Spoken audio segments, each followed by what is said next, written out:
G'day everyone, I'm the Ancient Gamer and welcome to episode 4 of the History of the World. Today we're heading back over 4 billion years to a time when Earth was a molten world of fire and chaos. We'll see how it cooled, how the first oceans formed, and how this once hellish place became ready for life. Let's dive in. I hope you enjoy the episode. The Hadean Aeon, named for Hades, the underworld, spans the interval from Earth's formation about 4.56 billion years ago to the appearance of the earliest known rocks mere 4 billion years ago. It was once imagined as an inferno, utterly hostile to stability, yet modern evidence tells a subtler story, a planet alternately molten and solid, bombarded yet persistent, already forming crusts, oceans, and perhaps transient niches of hospitality. The Hadean Aeon was Earth's apprenticeship, its transition from cosmic debris to enduring world.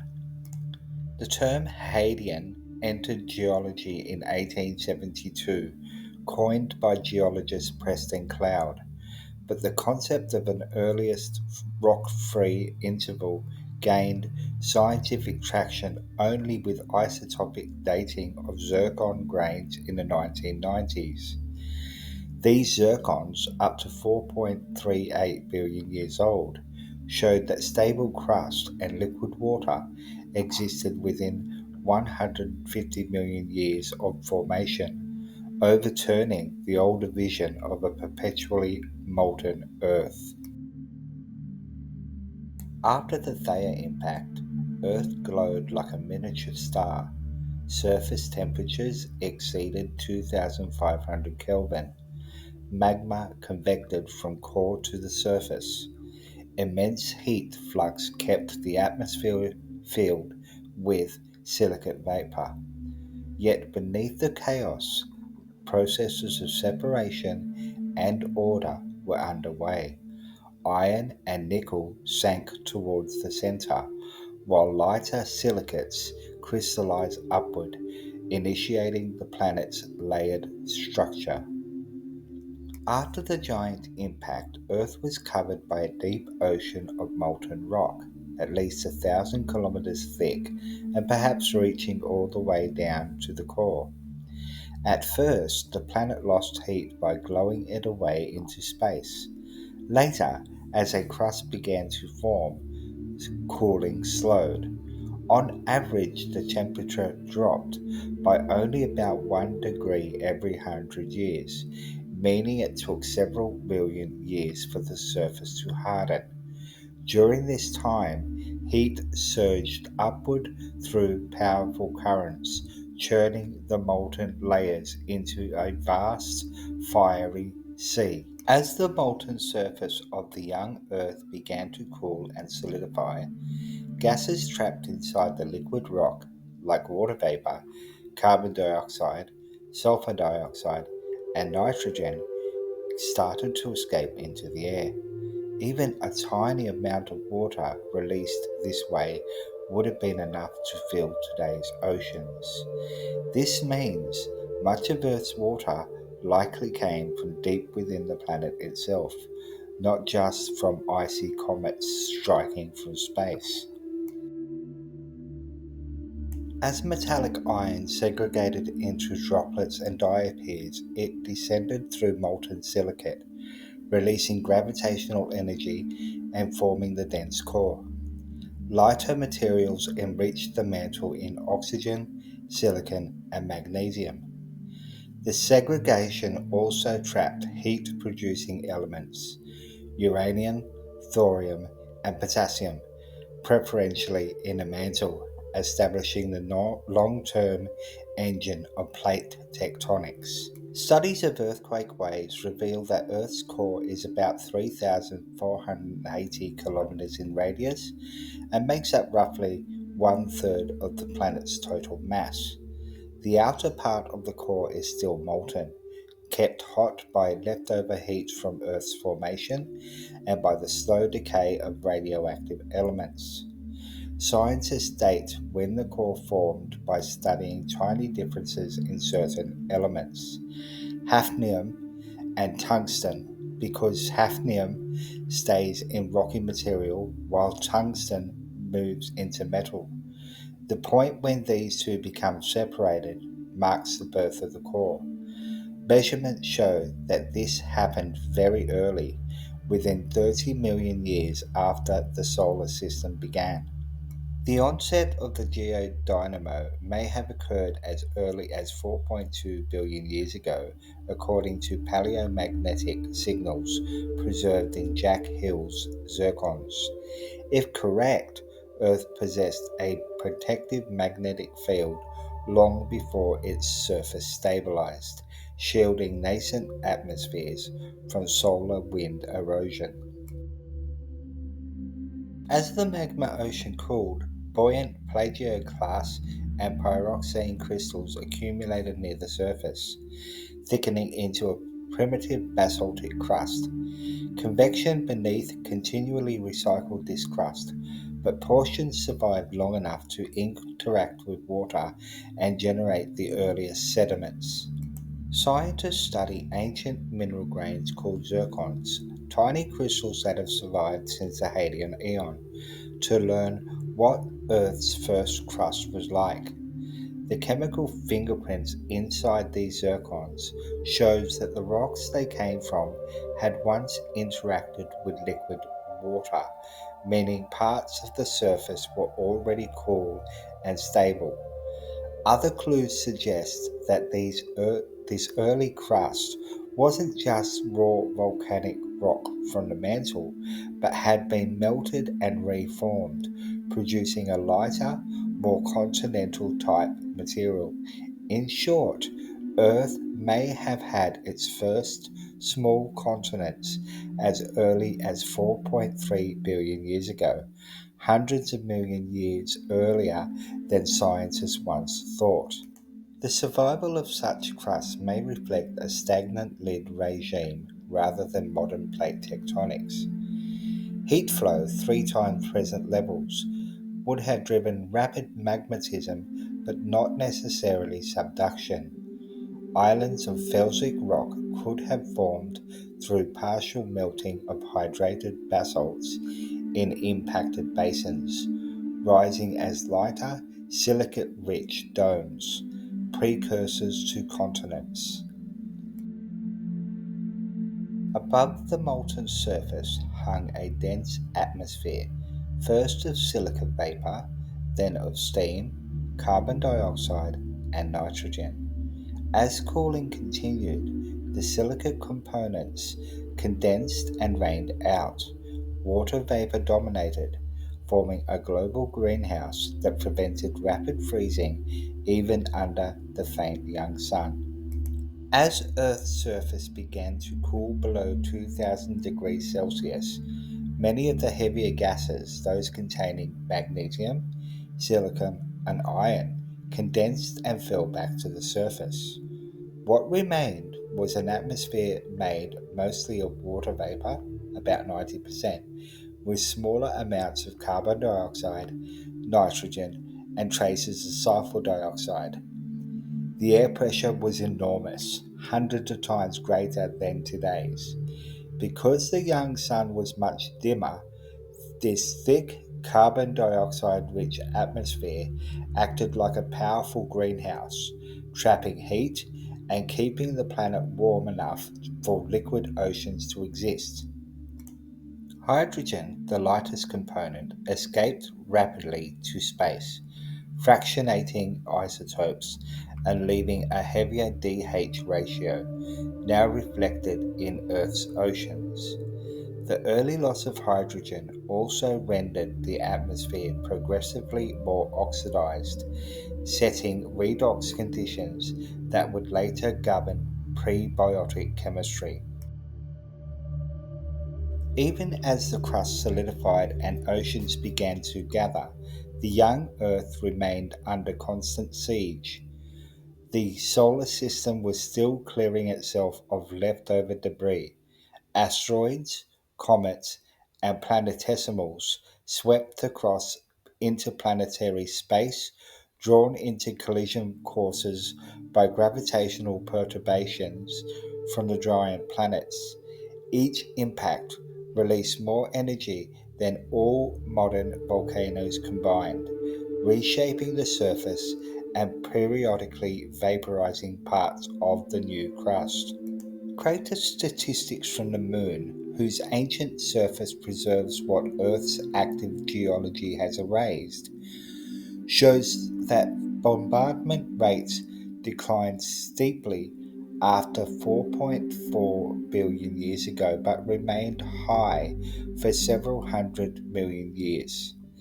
A possible surge between 4.1 and 3.8 billion years, the late heavy bombardment, is recorded in lunar basins such as Imbrium and Orientale.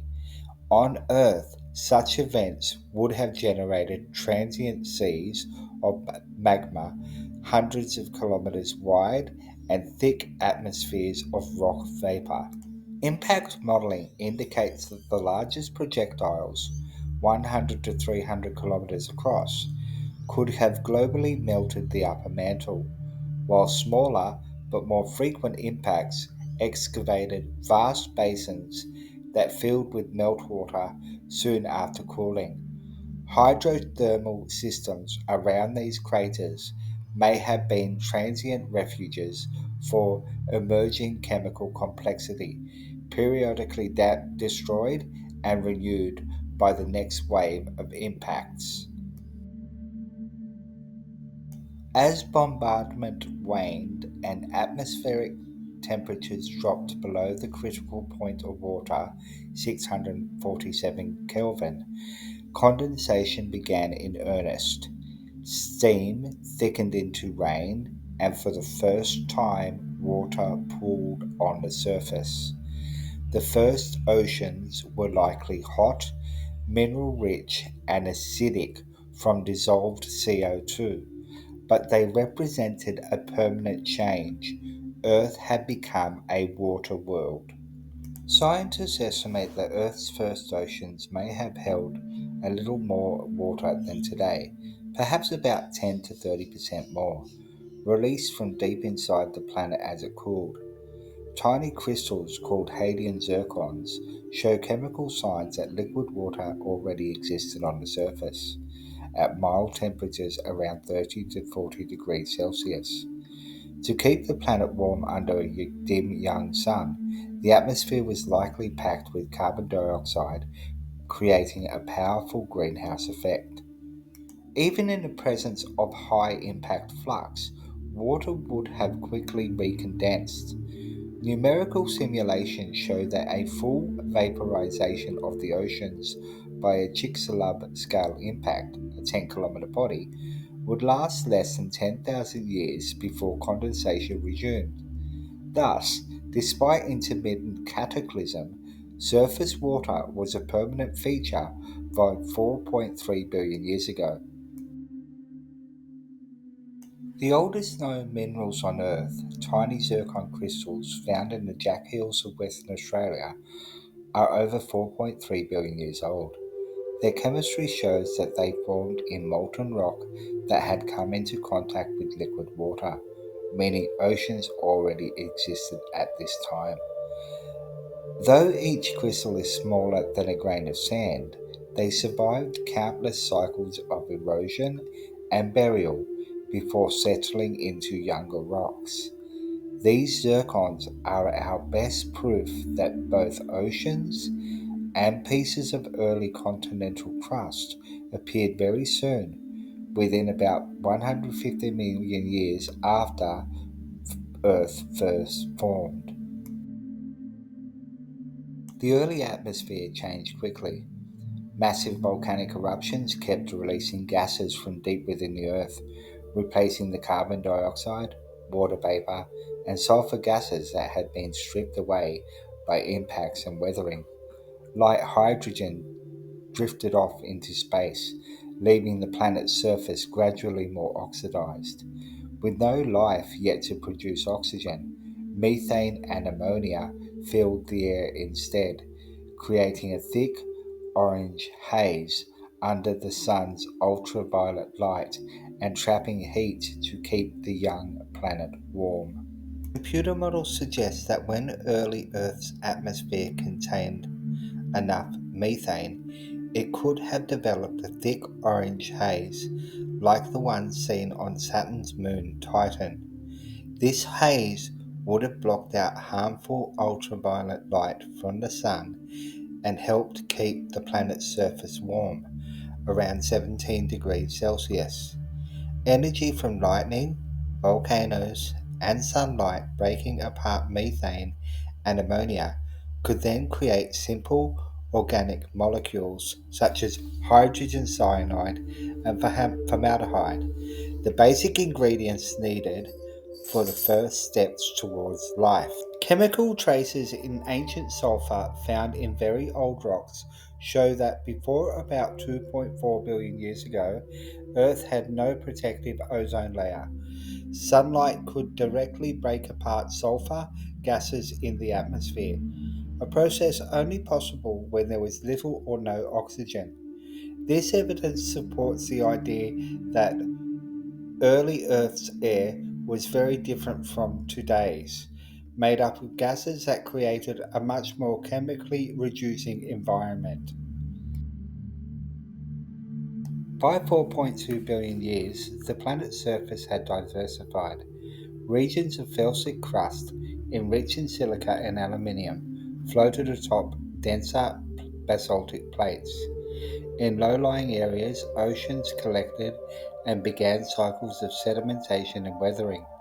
Carbon dioxide dissolved in seawater, forming carbonate minerals that sequestered carbon and moderated climate.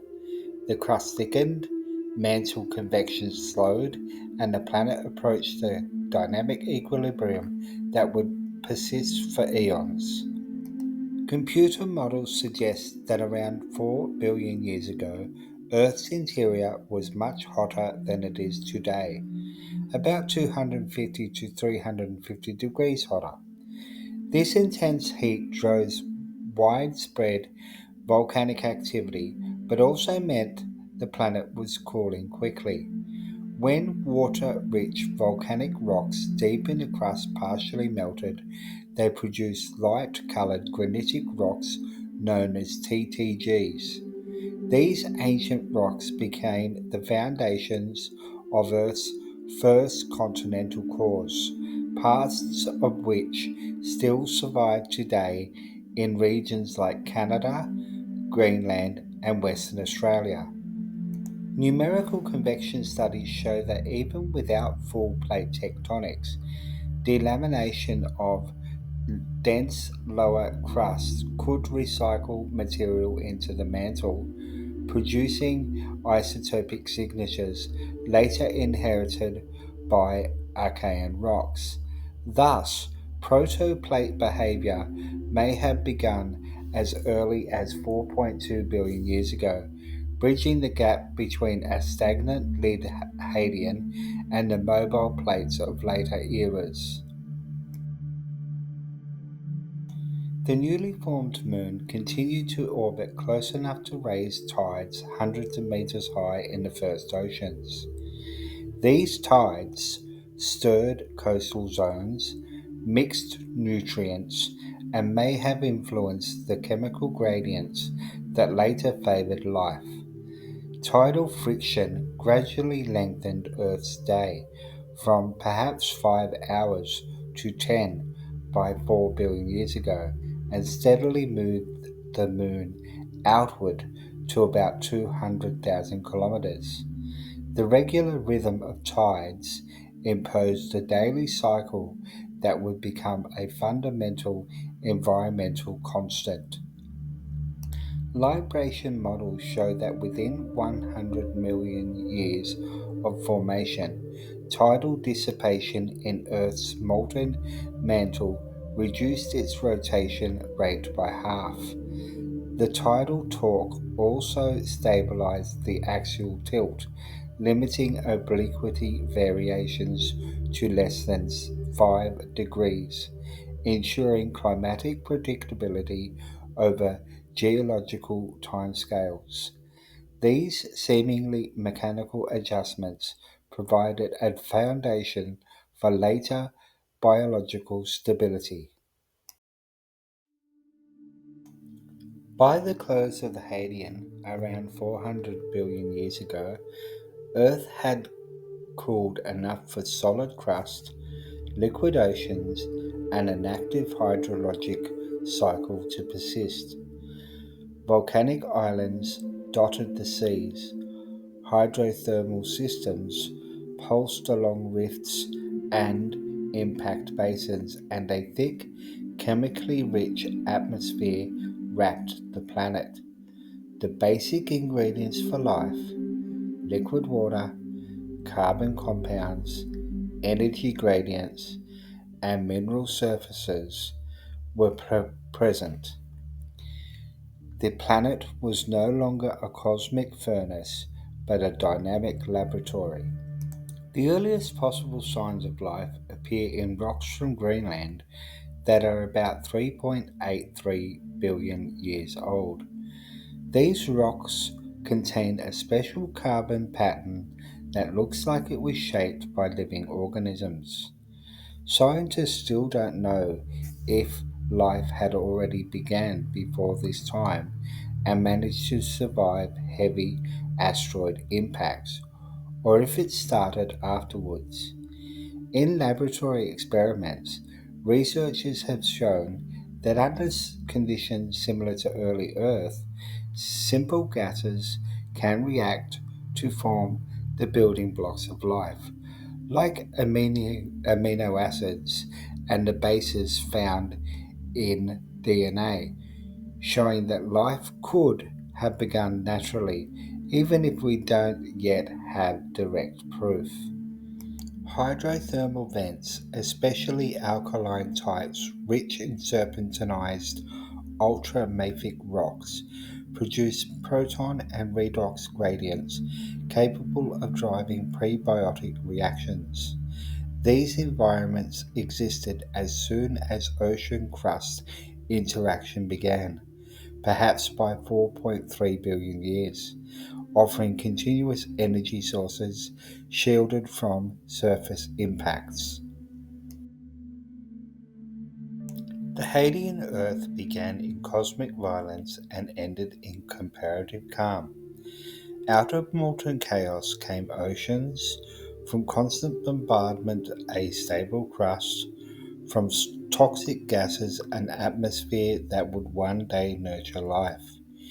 In scarcely half a billion years, the planet transformed from a glowing sphere of magma to a world of seas, continents, and cycles of wind and rain.